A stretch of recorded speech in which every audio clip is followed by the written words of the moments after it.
Kasus pemerkosaan belasan santriwati oleh guru sekaligus pengasuh pesantren di Cibiru, Bandung, Jawa Barat menjadi sorotan publik. Selain kasus pemerkosaan, kini Kejaksaan Tinggi Jawa Barat juga mendalami dugaan penggelapan dana bantuan hingga eksploitasi anak. Pondok pesantren TM di Cibiru, Bandung, Jawa Barat ditutup pasca mencuatnya kasus bejat oknum guru sekaligus pengasuh pesantren terhadap 13 santriwatinya. Salah seorang pengurus RW menyatakan jika aktivitas di lingkungan pesantren memang tertutup. Di Kemenag ya, ikut dalam artian ikut juga untuk meminta izin kepada kami di sini. Dan kumpulnya pun di masjid. Begitu berjalan pesantren ini, memang aktivitas santrinya itu kita berbaur di sini, ikut berjamaah. Tapi setelah setahun lebih setelah pembangunan masjid ini, tiba-tiba tidak ikut berjamaah lagi di sini. Akhirnya pesantren tertutup ya. Akhirnya tertutup. Kita juga nggak tahu tuh aktivitas seperti apa di dalam, apa ada kegiatan apa. Kami warga di sini tidak tahu. Kabid Humas Polda Jawa Barat, Kombes RD Adrinulan Caniagung menyatakan Polda tidak merilis kasus lantaran seluruh korban masih di bawah umur. Ya, memang benar sekali di awal Mei itu ada laporan terkait ada pencabulan yang dilakukan oleh salah satu dosen pengajar di pesantren yang ada di daerah Cibiru terhadap anak-anak santrinya yang berusia masih belasan tahun. Nah, mengapa kita tidak rilis? Karena ini menyangkut dampak sosial dan dampak psikologis dari anak yang mengalami pelecehan seksual tersebut. Sehingga kita tetap melakukan penyidikan dan sekarang sudah berada di tangan kejaksaan, dalam artian berkas dan tersangka sudah disampaikan atau dikirim kepada kejaksaan. Para santri yang menjadi korban kekerasan seksual rata-rata berusia 13 hingga 16 tahun. Beberapa di antaranya telah melahirkan bayi. Bahkan, salah satu korban telah melahirkan 2 anak. 11 korban yang berasal dari Garut tengah mendapatkan pendampingan dari Pusat Pelayanan Terpadu Pemberdayaan Perempuan dan Anak atau P2TP2A Garut.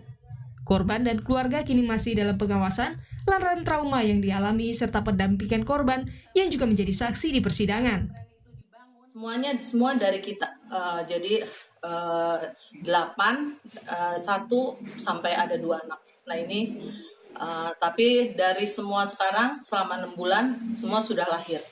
Jadi kan tadi di TV saya melihat 2 lagi hamil, tidak, sekarang semua sudah dilahirkan. Sebenarnya mereka sekolah di sana juga karena gratis. Jadi mereka banyak bertalian saudara dan tetangga. Jadi seperti yuk kita belajar di sana gratis. Nah inilah awalnya. Mau lebaran, nah inilah salah satu pedulinya orang tua yang melihat kenapa anak saya berubah. Nah dari situlah akhirnya dengan ditemani oleh kepala desa mereka melapor ke Polda Jabar. Apalagi walaupun dibilang pesantren, ternyata pengajarnya yang mengurus pesantren itu cuman si pelaku. Kalaupun ada guru yang datang, ternyata mereka diiming-imingkan untuk belajar, tapi ternyata mereka belajarnya adalah guru datang itu. Sementara itu, hukuman maksimal siap mengganjar terdakwa. Lantaran Kejaksaan Tinggi Jawa Barat juga tengah menyelidiki temuan baru, diantaranya dugaan penyelewengan dana bantuan untuk pesantren. Untuk kemudian menginformasikan pada kami, sehingga nanti akan kami lakukan tuntutan ya, semaksimal mungkin terhadap pelaku yang bersangkutan. Ada kemungkinan untuk hukuman kebiri, Pak? Nanti kita lihat ya, kita lihat. Pasti akan kita lihat, akan kita pelajari, akan kita kemudian kaji secara lebih lanjut terhadap yang bersangkutan itu. Karena korbannya cukup banyak, Pak. Ya, 13 orang itu. Di samping dia menyalahgunakan kapasitasnya selaku tenaga pendidik, ya, yang bersangkutan juga menggunakan yayasan sebagai modus operandi kejahatannya. Ya. Jadi ada dugaan-dugaan kami ya dari teman-teman intelijen setelah melakukan pengumpulan data dan keterangan ya, melakukan penyelidikan ya, bahwa ada dugaan kemudian juga menggunakan ya, dana ataupun menyalahgunakan dana yang berasal dari bantuan pemerintah untuk kemudian misalnya digunakan untuk katakanlah menyewa apartemen, hotel dan sebagainya. Sementara anggota Komisi 3 DPR RI Cucun Ahmad Samsurizal menyatakan kasus ini mendorong RUU Tindak Pidana Kekerasan Seksual RUU TPKS segera disahkan untuk membuat efek jera serta adanya pencegahan kasus serupa. Ada oknum tenaga pengajar tenaga pendidik pesantren yang melakukan asusila kepada santrinya. Makanya Undang-undang tindak pidana kekerasan seksual ini untuk efek jera, saya kemarin di DPR menjadi terdepan untuk segera disahkan. Kasus itu pertama kali dilaporkan kepada kepolisian pertengahan 2021. Namun baru diketahui publik ketika sidang ke-7 dengan agenda mendengarkan keterangan saksi di Pengadilan Negeri Bandung Selasa lalu.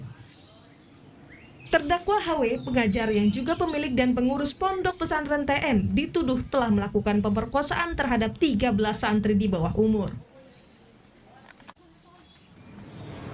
Tim Liputan, Kompas TV.